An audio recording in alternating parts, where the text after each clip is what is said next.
Welcome to BlackUSA.news morning show. I'm your host, William Honolulu Jr. Join us as we explore the news and opinions that impact our community. We break down how the major stories have a very personal, local, and racial impact. No topic is off limits, but even if the conversation gets rough, we're always going to keep it real.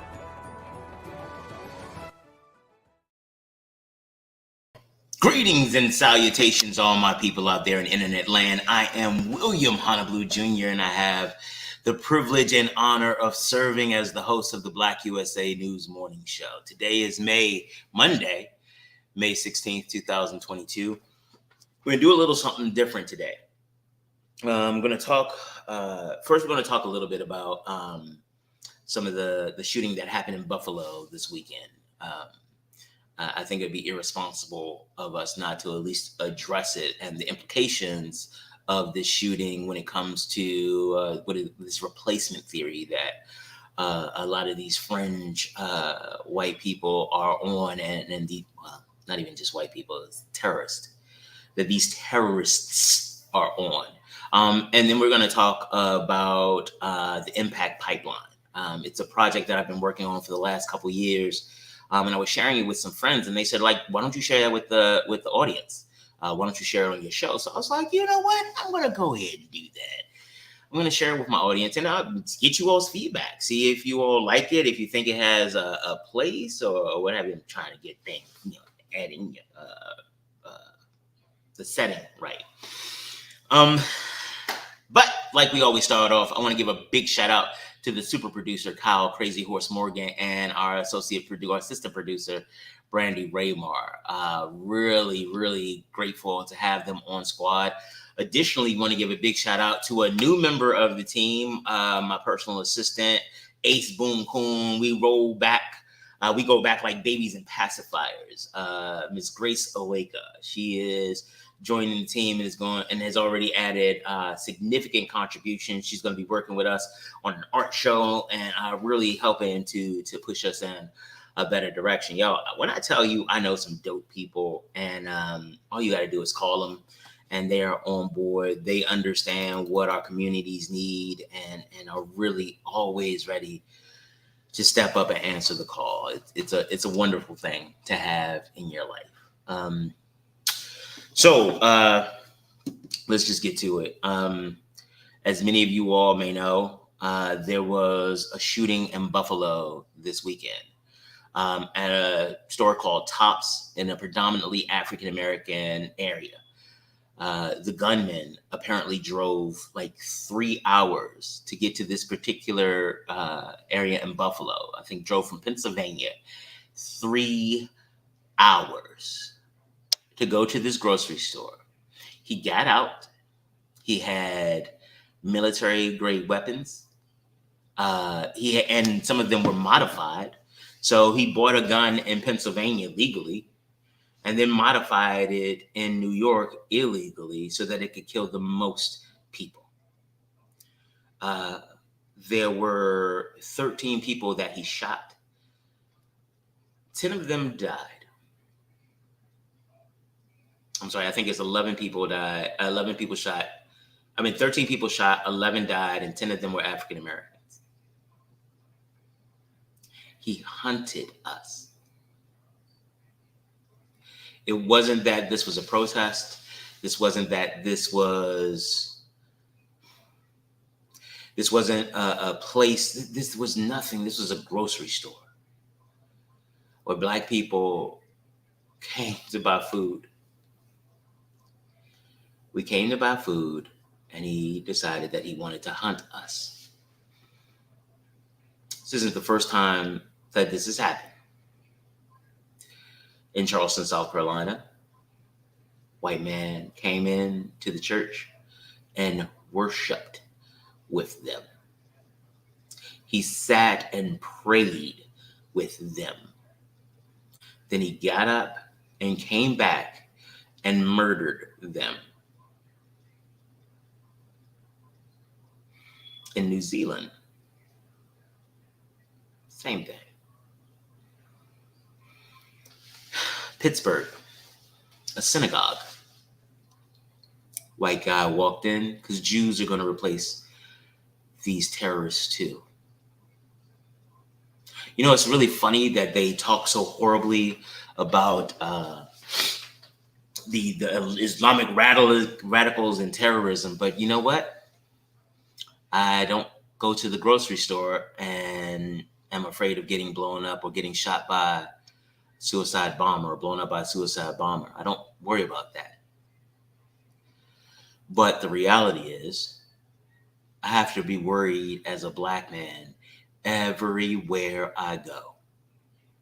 There's not any place I can go where this skin does not show up and tell a story before I ever open my mouth. I used to think that the internet would be a great place because it would give us an opportunity to get beyond just the randomness of skin color and those types of things. But oh, the trolls, they are a puppet. Anchored into these attacks is this concept of replacement theory. It is this comment that is really being festered on places like Fox News with Tucker Carlson and Elise Stefanik, like these leaders in the Republican Party or this conservative movement are terrified that their power base is waning. Donnie Glover once suggested that I was on a show and we were talking about, kind of implications of Roe versus Wade. And one of the things that he said is that he believes that the conservative movement against abortion is directly related to this theory. He posited that they don't want white people to get abortions. They want them just to keep pushing out kids because it will help them maintain numerical superiority or at least a numerical advantage. If the only thing that you have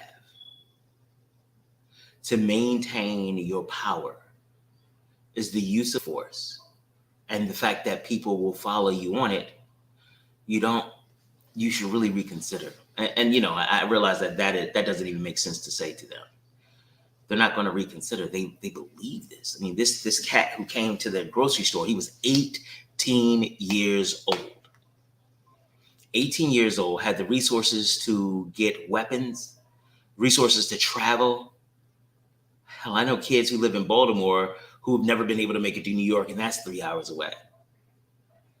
And he came there with express purpose of killing people.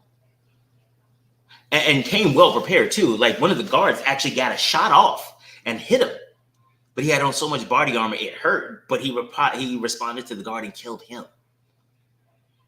So what was that whole thing that people were saying about gun rights? Because the only thing that stops a bad guy with a gun is a good guy with a gun. There was a good guy with a gun. He's dead. He got killed by the bad guy with a gun. That's what happened. And there's no real way around it. Like there's no way to change this narrative. Black people, let me be clear. Non-cis heterosexual white men, anybody who does not fit into that cisgender heterosexual white male archetype but does not subscribe to that archetype, please understand you are in danger. And I cannot stress that enough. You are actively at this moment in danger. Doesn't matter if you're a vocal opponent. Doesn't matter if you're a passive opponent. Doesn't even matter if you don't care. If this ain't even about me, this is that stuff they're on. It does not matter. You are at risk because there might have been somebody in that store or somebody in the mosque. I mean, the synagogue. There might have been somebody in the church who was sitting there like, well, I think that racism isn't a big deal. And, and they're dead. So, when you shave, well, some of you all don't know when you shave. So, One of the things about this, and I'll talk about my experience. I did have research and stuff like that. The number of studies that talk about the physical toll that stress has on the human body is amazing. It's like, if you have, so those of you all who watch Fast and the Furious, or who like those car shows or whatever, it's like having your car on turbo boost or accelerated mode or nitrous oxide all the time. Because why? We are afraid all of the time. You know what? Let me not even say me. Let me not even say we. Let me talk about me. I mentioned this before in the show. Every time that I've walked in, I've never had a negative interaction with the police. To be honest, police have been kind to me throughout my entire life.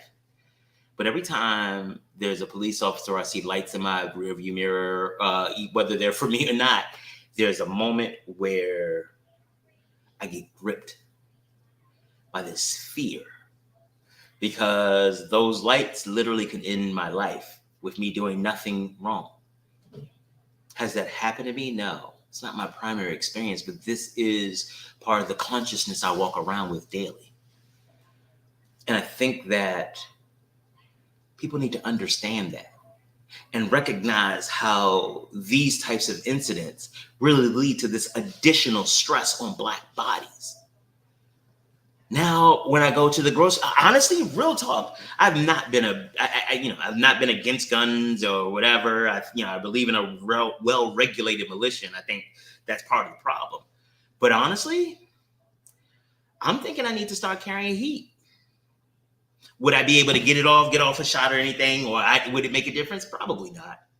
But I'm scared.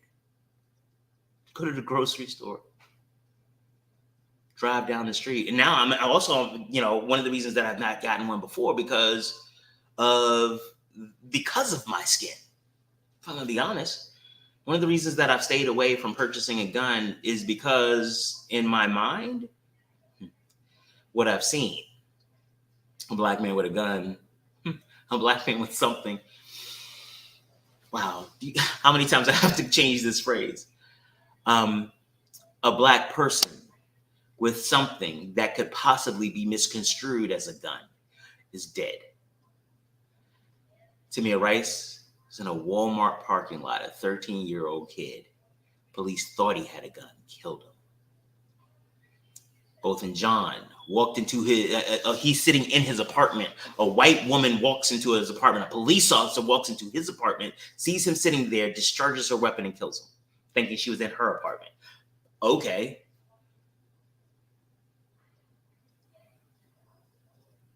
The guy in South Carolina, he sat with them in church. He didn't walk in. He didn't kick the doors open. He came in and he prayed with them. These are terrorists. Don't get it twisted. Anytime that you will sit down and commune with someone's God before you murder them, I think my grandmother would have called you a soulless heathen. But I will not disrespect the heathen religion by associating you with them. I will call you what you are. You are a Nazi. You are a terrorist. You are a white supremacist. You suck. And why there is, aside from just the horrible nature of this, there is another reason why this is hitting me a little bit differently today. And like, we're going to get on to the impact pipeline in a little bit. But there's a reason that it's hitting me a little bit different today. And that reason is, like, Friday, we had an amazing show. Amazing show. We had Latrice and Darnell from Ceasefire 365. And I got to give a big shout out to Latrice. LNG. That's her stage name. I apologize. But I got to give her a big shout out because you all know how I roll. When somebody gives a backhanded compliment, I'm going to give you a backhanded reply.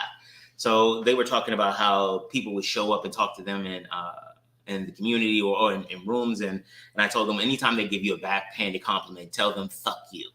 Like, what does fuck you mean? I was like, it's a combination of fuck you and thank you. Because if you're going to say something that's off-putting to me, I'm going to respond in kind. And LNG, she said, I appreciate that, but we're not going to use it. And it was like, oh, that's cool. But what she said next, again, really set the context for how this weekend impacted me. In that show, she said, even the way that you are saying that is not peaceful. It is an act of violence. And what we want to do is promote peace. And I had to sit there and that stuck with me all weekend. It's so funny how sometimes people say things that can, kind of throwaway phrases, but may even change the trajectory of your life. And she said that phrase is an act of violence. I never conceived of it that way. I thought it was just funny, something to do. And it got me to really think about all the ways that I show up. And I realized that I have been taught professional violence. I have been taught that. I know how to write a good letter and make you feel horrible. I know how to put together the right words. Hell, fuck you. This is a personal creation. But it never occurred to me how that type of language defeats efforts toward peace. And so as I was reflecting on that, as I was really, really looking at my life and who I am and what I can do to become more peaceful, I hear about this. And to be honest, all of the stuff about peace kind of went out the window when I heard the story. Because for me, it was a red alert. It's time to get ready for war, because if Obama's going to drive 3 hours to Buffalo, what stops him from coming to Towson? What if they're already here?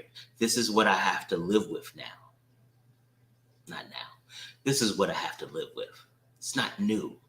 This is not something that is because of the shooting now. I literally have been living with this my entire life. Do you understand what it's like to grow? I grew up in DC in the 80s, in a place where I could not leave the porch because somebody might kill me because I looked at them wrong. But I had a promise, though, that if I went to school and I did the right thing and I followed the rules and I didn't get into trouble, then I could be safe. That was the biggest lie. What I found is that I get the opportunity to feel safe. Sure, the people in the grocery store in Tops this weekend, they felt safe. They're in their community, their neighborhood. They know these people. They come here all the time. They have a security guard who's armed. They were safe. Till a white terrorist came in and decided that they weren't. The moment that he got in his car, the moment that he decided to do this, they were no longer safe. Think about how, if he had left 2 hours earlier or 2 hours later, how different that would be. There would be different people dead, but they still would be dead. This is part of what we live with as Black people daily. And let's get it twisted. I am privileged. Oh my God, am I privileged. I had a 2-parent household growing up. My parents were entrepreneurs. Again, they struggled, but they were entrepreneurs. Dad was always employed. Dad retired had a good government job. I went to schools and I got extra tutoring. I am brilliant. I have a degree in political science from UMBC. I have a degree in law and a degree in business from University of Baltimore. I got admitted to the bar of Maryland in 2002. That's like 20 years ago. I have all of these credentials, and I am afraid to go to the grocery store. I have to sit with my neck on a swivel everywhere I go. Why? Because I'm Black. Literally it. And I don't want to make this seem like I'm talking about my experience because I am me. But I also understand that for other non-white men, this becomes an issue. Some of my friends, my female friends, they are terrified of the dark. Not like when the lights go off in the room, but going outside when there's darkness outside and there's not a lot of people around. Why? Same reason I'm afraid. Because any of these cis hetero white men could come and get you. It's funny how, we We talk about people pulling their purses closer or locking their doors when I walk by. But yo, when I see a white guy walk into a room, bells go off now. Actually, not even now. Bells go off. There's an assessment that's done. Why? Because I gotta survive. Because I'm afraid. When you look at the pictures of these men, you can't even tell them apart. Hell, I remember one time I saw one of them and I thought it was somebody I knew. It wasn't, but it could have been. All of these people, somebody knew them. How many times did somebody just walk past this cat in real life, just regular life, walking through? How many people drove past him? Who parked next to him? Like, these people are walking around among us, and something needs to be done. I got to be honest. I'm tired of being afraid. We need to come together. We need to figure out who they are. We need to, honestly, places like Fox News and hell, the Republican Party. We need to get them, and we need to let them know that we are tired of being afraid, and we're not going to be afraid anymore. I mean, honestly, I am not an advocate. Let me not lie. I was gonna lie to all of y'all and say I'm not an advocate of physical violence. That is not a true statement. I don't think it's appropriate, especially in these circumstances, because all it will do is justify their violence against us. But professional damages. Professional violence. I am so all about that. So how about this? We're going for lawsuits for the family, the gun manufacturers. We are going to, and this is one of the other things. So, about to get worked up. We're way past that. One of the things that Grace is working with me on is bringing in down ballot candidates to the show over the next couple months, particularly in Baltimore City. One of the reasons we want to do that actually is this. You see that people like these, the ones they see, this guy, he's using physical violence, weapons and things to harm us. But guess what? There are other people who are using professional and political violence. And they get in on the down ballot. They get in central committees, the delegate seats, the election supervisors, the clerk of the circuit court. They get in all of these little positions that most people never hear of, most people never think of, and then they make these decisions. Think about this, how important these things are, because the Secretary of State, Brad Raffensperger in Georgia, had he been more corrupt, Donald Trump may be president right now. I can't say that he is or isn't corrupt, but if he had been more corrupt, Donald Trump would be president now. He would have given him that 11,000 or so votes that he needed. That election for the Secretary of State, nothing really position. Nobody, there was no big campaigning, no big whatever for this. Nobody did that. Why? Because they understand how to use political violence. They understand how to catch us when we're not looking, and we need to get more actively engaged in that. We need to go and honestly use political violence. And when I talk about political violence, let me be clear that we join their parties, that we have the arguments and hit them with the facts, that we engage in marketing, that we band together, because it's not enough just to vote. That is not enough, because we've been voting for a long time. And sometimes we change the top of the ticket. Oh, we make it blue, purple, whatever the hell. But guess what? In Baltimore, when Freddie Gray was killed, Baltimore was blue. Baltimore's been blue for decades. Blue, red, Crips, Bloods, Democrats, Republicans. It's all the same. It's about how they use violence. And I got to be honest, I'm tired of being on the receiving end. I really am. The physical violence, the political violence. And again, if you're not a cis, hetero, white man, they're coming for you. And, this could just be the ravings of a paranoid man. It could just be me. I could just be paranoid and I'm just taking things too far, except, Roe versus Wade, woman's right to choose. Oh, that's women. They are non-cis, heterosexual males. White males, okay. Uh, so that's just one example. Oh wait, don't forget there have been multiple murders of black people. Ahmaud Arbery got hunted. Remember that? You thought we forgot about that?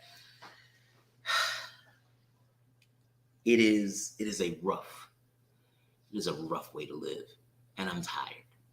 So one of the things that I've been thinking, and I'm gonna say this because I like you people. I really do. I appreciate the opportunity to share with my audience and to process through some of these things. And one of the things that I was thinking this weekend after hearing this is, well, let me tell you a little bit about myself. You all know I work in communities, and I tend to try to find the communities that have the greatest need to work with because I've been blessed with skills and resources, and I want to make sure that they are having the most impact that they can. And so I think I found a new community that needs help more than any of the ones that I've ever worked with before. I think the Republican Party needs help.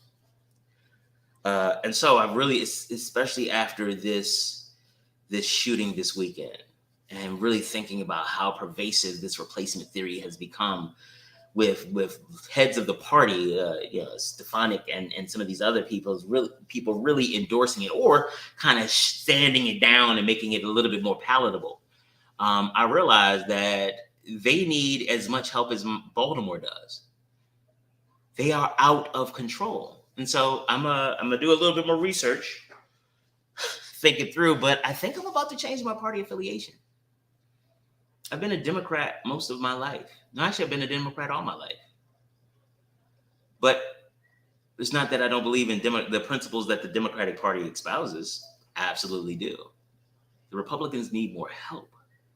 They are lost. Like the kid in the kid who had the AR, I can't even remember his name. His mother drove him across state lines during Black Lives Matter protesting, ended up killing 3 people with a modified automatic rifle.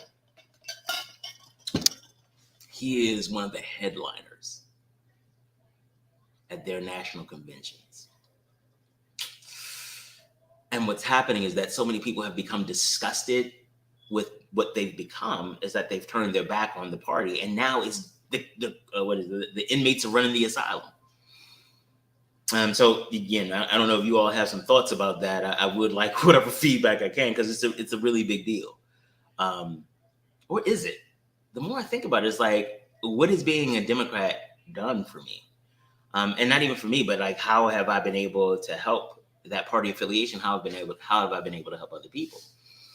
And honestly, I think in the party, just trying to provide an alternative voice, I think that could be helpful. So I'll let you all know. Actually, that might be one of our recurring themes where we I share my journey in Republicanism with you guys.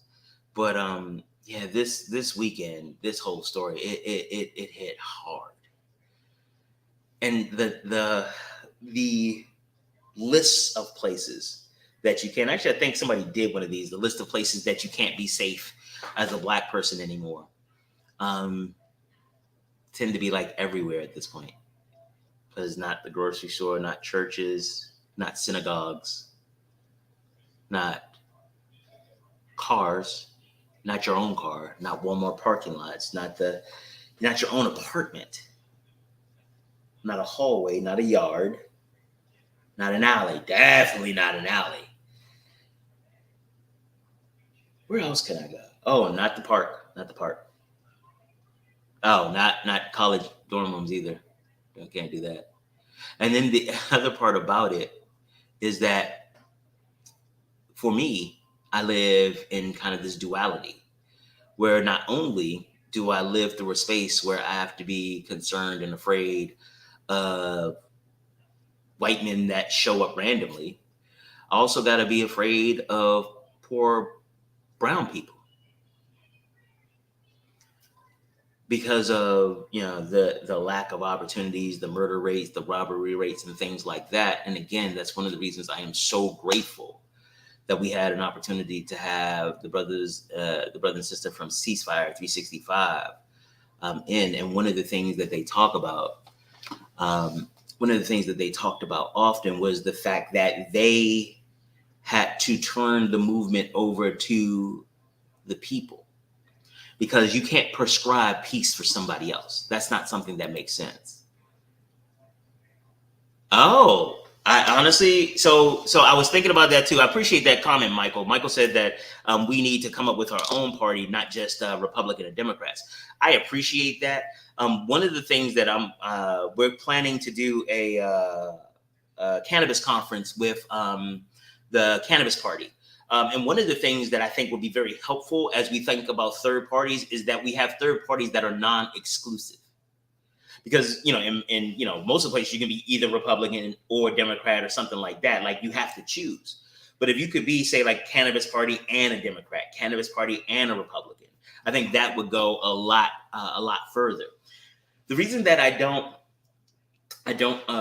hadn't really considered an independent. Well, let me not lie. I did consider independent, but I did not consider it for a long time, Michael. I'm gonna be honest. And the reason why is that my party affiliation isn't about me, and this idea about changing has been about trying to help them. Like, they are in disarray. I mean, literally, they are still fighting over who won the 2020 election. Aside from the fact that there's evidence of what happened, it's 2022. Like, some of them still believe that they will be able to make things right. Right. They are in crisis. They are bringing shooters. People who kill people are their heroes. If we saw a school, because I do a lot of work with schools, if we saw a school that was operating like this, Fox 45 in Baltimore would be all on it. We would be arguing to shut it down. They stormed the Capitol. They tried to destroy democracy, and they are still arguing about whether it happened or not. This isn't about the political party for me. And I appreciate, and again, Michael, I suggest that as well. We need to either fix the Republican and Democratic Party or add more. But let's also, I used to work in the Maryland General Assembly as a staff person. And one of the times that I saw them come together tremendously, and like far right Republicans and far left Democrats, this is back in the early 2000s, I think, was a bill that would make it easier for third parties to get on the ballot. When I tell you it was kumbaya, like, we are friends, we love each other, they put all of their differences aside to make sure that they protected their power. Never get it twisted. That's what this is. That is the violence that people are using. They like these are acts of terrorism. I want to scare Black people. I want you all to stop replacing us. So let me do this. Let me go and kill you. So kill some of you all so you can be scared. Now, it worked.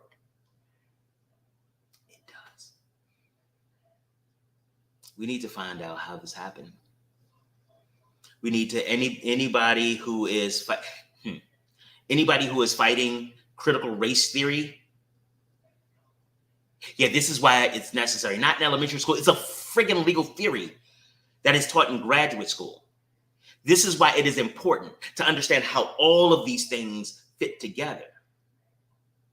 It is important to understand the history of racism and racist and white supremacy, and how white supremacy is a tool of capitalists and the powerful, how all of these things are designed to keep a very small number of people in control. I do not understand. I've seen people prosecuted so quickly for stupid crimes, locked up real easily. But these people murder me. They murder my brothers and my sisters. We have to understand. They talk about them being lone wolves. He didn't get that. That lone wolf didn't get training by himself. Somebody taught him how to shoot. Somebody taught him where to buy the guns. Somebody taught him. Somebody gave him access to these materials. He got this from somewhere. It's kind of funny how I've read stories about how The United States infiltrated the Black Panther Party to disrupt them. So it's something that our government is quite capable of. They've infiltrated that's the Black Panthers. The most of the civil rights and civil and civic rights of the 50s and 60s. They infiltrated these groups and caused disruption, planted misinformation. They are good at this. Hell, they've destabilized nations all around the country, around the world. But you know why it doesn't happen with these groups? Because they are the power base. There was an article, and I'll put a link to it. I'll put a link to it later. An article. Actually, it was the article, but the article was based on a report. I'm sorry, an article is based on a report from the Department of Justice that talks about the ridiculous number of white supremacists that are in the police force and the military. I didn't make that up. I didn't create that. I didn't do the research. That wasn't done by some left wing, blah, blah, blah. The Department of Justice made that finding. The best response from it so far has been that some of the names on some of the military institutions and ships and things that are named after racists are going to be okay. They got taken off of them. Wow, that'll teach those supremacists. That won't just make them mad and have them shoot up more stuff. No. We look at this guy and we talk about his violence in the grocery store. But what about the violence that happens at job interviews? You walk in, you give them your all, you give them the best, but because your skin looks different, you got an accent or what have you, you don't get the job. They take away your economic viability just because. And in our society, if you don't have a job, you ain't nothing. Literally, if you don't have a job, people are okay with you dying. Oh, you don't have health insurance? Well, you should get a job. I was talking to a friend of mine where they had brought in the pain meds for her to give her while she was having, she was in pain, she was in the hospital, and then they stopped because they realized that her insurance wasn't going to cover it. So their response was, hey, you can sit there in pain until we can work out the financial parts of it.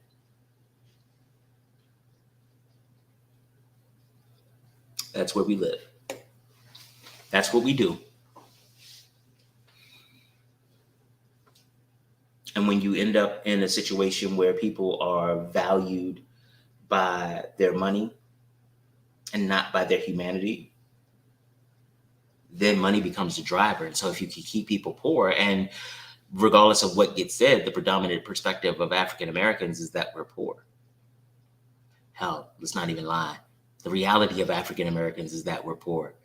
I have seen study after study that says even when controlling for education, background, family status, that our outcomes are still significantly less. And it's not just because that we have to live in fear of these types of physical violence. It's because that there are people who are doing the same things in corporate America. There are people who are sitting in rooms who are trying to. Let me tell you a story real quick. A friend of mine trying to help me. We worked together, and she was trying to be helpful. And then we had a coworker. It was a coworker who was leading, or he had to be involved in a particular project. And I had some really great skill sets that could have aligned with that project, and it would have been a really good kind of career move to be part of this project. She didn't ask me to be on the project. You know why?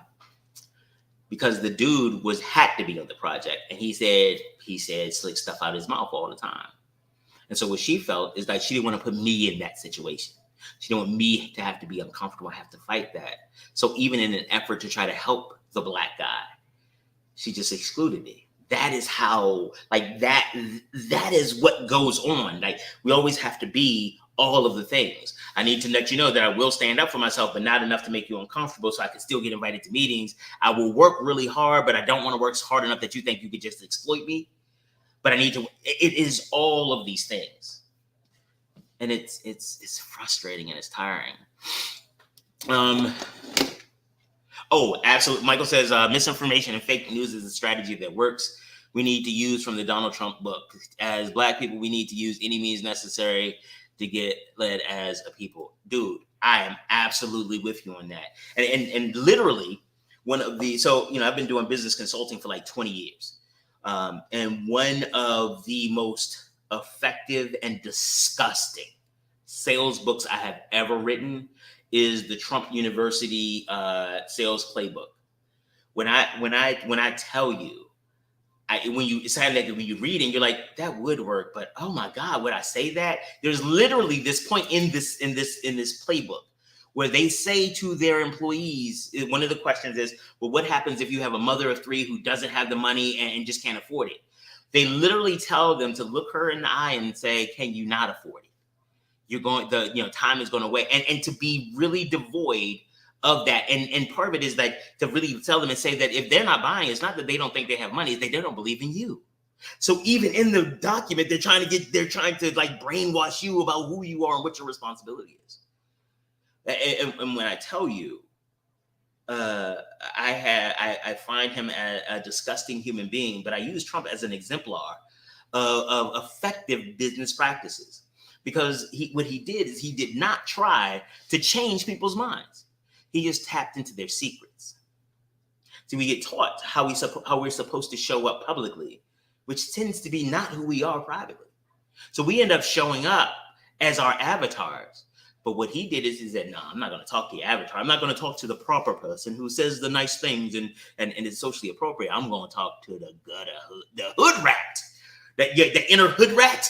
And to say the things is like, yeah, this and that, this is a third, and to lie, to give them, like, he represented all of the vileness, and they ran with it. He spoke to them. And it's not difficult, and I've said this before, and I'll say it again.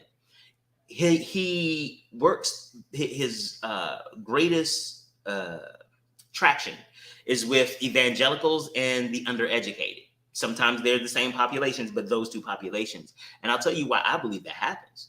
I believe it happens because, in both of those situations, when you live both of those lives, stereotypically, you are taught to fight science.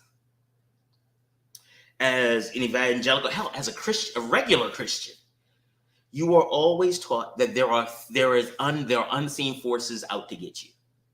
The evil is permeating everywhere. And also you get taught that the things that make you feel good tend to be evil as well. Is that there's always a fight. You are always on guard. And Trump said, yes. And I can tell you who they are. And think about it, when you think about it from a scientific perspective, Christian religion is predicated on the idea of spontaneous generation of life. That there was an ecclesiastical entity that impregnated a human woman with no normal circumstances, nothing that would be in the realm of human understanding. Believe that. If I can get you to believe that, to discount any science, that Jesus died and rose from the dead, without explaining the theological context of it, to explain how it happened, what you end up with is that these tend to be a lot of great stories, and that if anybody else tells similar stories, they'll follow. They talk about how the serpent showed up, the devil showed up as a serpent in these different ways that the devil shows up. And so maybe he showed up as Barack Obama. Maybe Trump was right, that there'll be no God. And we've been taught in Christianity, there's a war against us all the time. We are, fight all Christian soldiers. And so Donald Trump came in and said, yup, and I can tell you who they are in real life. What? Who are they? Democrats. They're at a pizza place in D.C. It's where they drink baby blood. Like, literally. If you think about what QAnon and that group are talking about, It is the same types of things that we teach at least that I learned in Christianity. These devil worshippers, they drink blood and blah, blah, blah. And the funny part is that somebody had this picture juxtaposed of these Christians yelling and chanting and talking about something. It was just a lot of anger on one side, and then on the other side of the other picture was it was an image of people from the Church of Satan handing out food in the community. Like, I looked at that, I was like, whoa! Like, all of my preconceived Judeo-Christian notions were torn on their head. I would have expected that to be reversed, but that's where we are. We live in a space where you can convince over 300 people to go to Daley Plaza in Texas to watch JFK and JFK Jr. come back from both of their respective deads to lead the country again. We don't need to know how that works. They literally drove, flew, and waited. Why? The same reason that you wait on the Lord. Why does nothing that they do make sense? Well, God works in mysterious ways. You just have to wait. There is a plan. Well, the Earth was supposed to end in 2012, or it was supposed to happen. Well, it didn't. You just have to wait. You have to be patient. Sounds familiar. And it is what has been driving our country into the ground. We need to make sure that people understand objective facts. We have to make sure that we respect science, that we honor people's religious beliefs, but we don't let it predominate our conversation, predominate our policy. Because the reality is, religions are literally based on subjective facts. You don't have faith in objective facts. You know that they exist. You don't need faith. I don't need faith to know that this is a table. There's no faith in that. There's no faith that when I knock it, it's going to be there, or when I touch it, it's going to. There's no faith. It's an objective fact. This is a table. This is here. That we can pay the words of, well, what is really a table? No. But there is this thing here. I can see it. How I feel about something, that is not real. That is not it is real to me, but there's not an objective way for both of us to experience it and understand what that thing is. We need to go to the places where there's problems. We need to go the same way that we talk about, we need to go into these, in our communities that some of us have removed ourselves from and go back in. We need to go in some of these white communities because they are losing their friggin' minds. It is ridiculous the way that some of this stuff is happening. We need to do something. Like I said, I'm considering just changing my entire party affiliation just to be in the room so I can tell them, hey, this doesn't make any sense. I'm not trying, I realize, and don't get it twisted, I'm not looking to be elected to anything. I know I will literally get very little, I believe at least that I will get very little traction, but somebody has to start saying the words. Somebody has to stand up. And I'm looking around, and the ones that are doing it in the Republican Party are a little mealy mouth about it. So that's what I've been thinking. Wow. I was going to get to the impact pipeline, but I don't think we're going to make it today. We'll pick that up later. Tomorrow is Titillating Tuesday. Actually, we're going to continue with this, I guess not even continue with this conversation, but still talk about the fetishization of Black bodies and how that promotes racism and racist beliefs. And so, it still anchors in this space. I absolutely, again, want to give a big shout out to Baltimore Ceasefire 365 and the Baltimore Community Mediation Center. If you all in your lives, if you're looking for an opportunity or a way to be peaceful, or just to even deal with that concept, make sure that you all hit up Ceasefire 365, Baltimore Ceasefire, find them on social media platforms, because to watch what they do and not just to watch, but to see it happen and to be impacted by it. It is amazing. And honestly, it kind of goes to what we're talking about. This idea of what will it take to bring peace? And I assume this terrorist thought that by sending a message and killing Black people that he would bring himself peace. And I gotta be honest, I will pray that he never receives peace.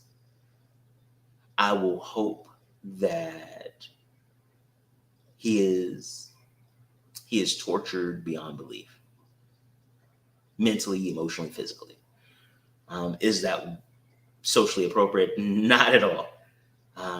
Do I want to feel that way? I gotta be honest, I don't. I wish that right now I was in a stronger place to forgive, to understand, and for that, but I'm not. 11 people are dead in Buffalo, New York. Hundreds of people have been killed around the country.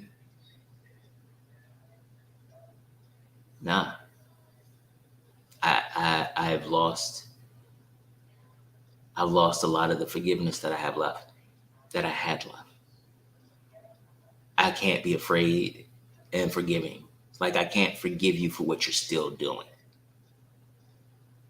I am not safe. I am not safe. And there is nothing that I can do to become safe. I didn't choose not to be safe. Got born in America.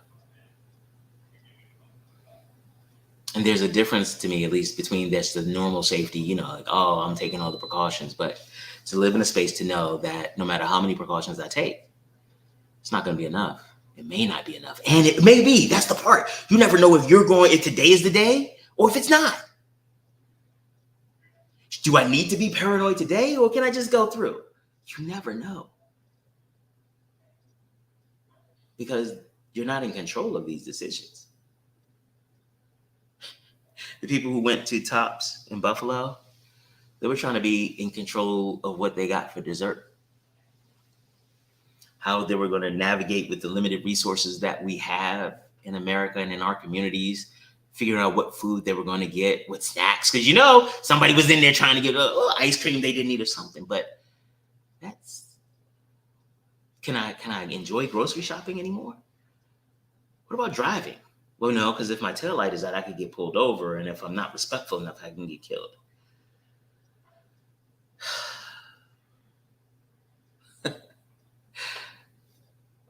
My mom asked me, did I want to go to church with her this weekend, because I stayed with her this weekend. And I was like, I'll watch it online. And then when she found out that she was going, I kind of wanted to go in case something happened. That's the church I've been in my entire life. That's the church that my family has been with my entire life. And one of the thoughts that I had about going there yesterday was, one of the reasons to go there yesterday and not just watch it online was to make sure that my mother was safe in case somebody did something stupid. Yeah. That is part of the reality that I live with as a Black man. We haven't even talked about my sons.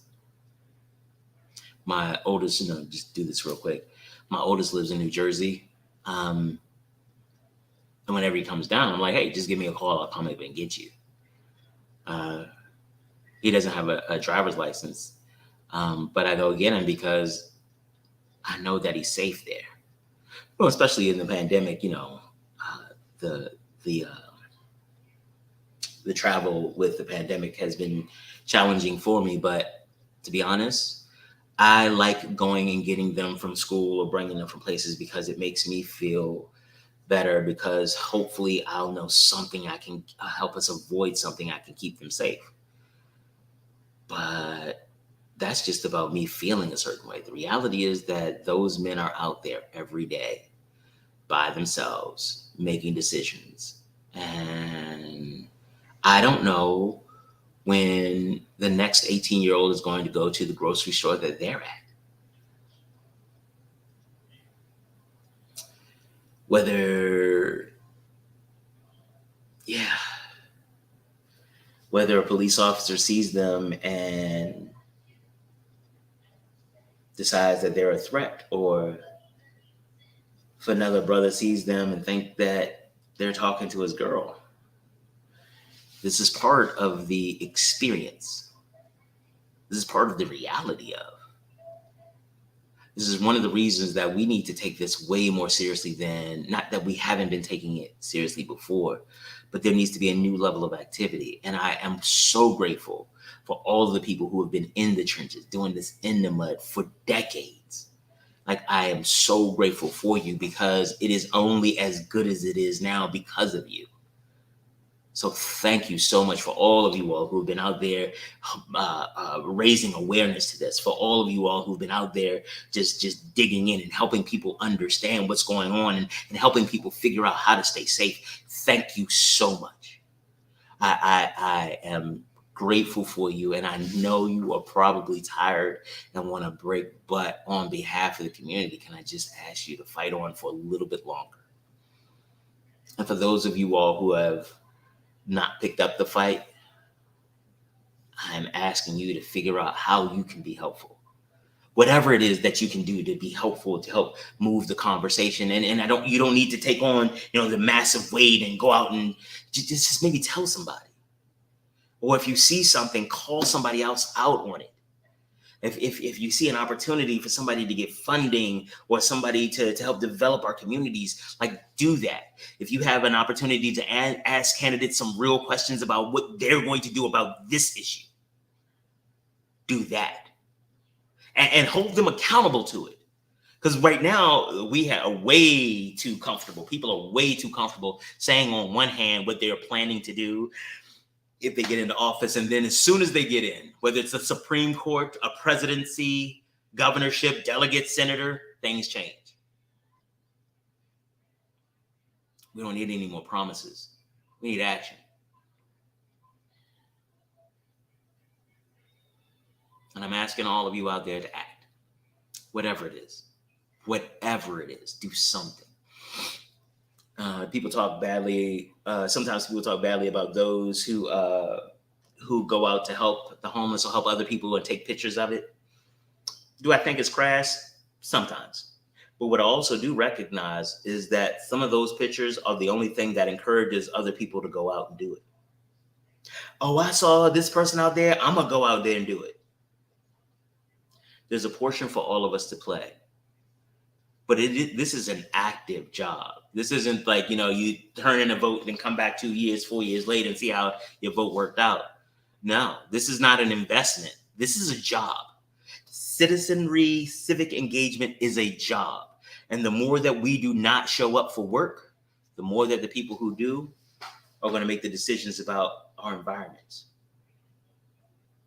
The taxes that we pay, the quality of our schools, all of those things are defined by people who are in power. And this is one of the reasons the replacement theory scares them, because what they are doing doesn't make sense. It doesn't benefit everybody. And the only way they've been able to do it is that they've had the population and the power to get away with it.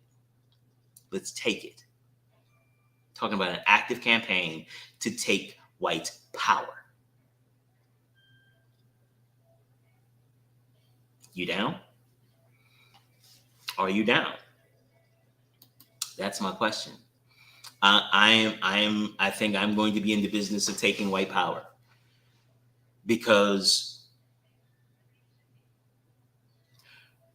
white power has been used to disenfranchise, disempower, and destroy the Black community for way too long. I'm tired of it. I can't suggest to anybody else what they should do to deal with their feelings, but I'm going to tell you what I'm going to do with mine. I'm going to find a way to make things better. And I invite you all on my journey. And like I said, tomorrow we'll be talking about fetishization of Black people and minorities and women, and how that leads to racism. But you know what? Like every day, we'll be Black tomorrow.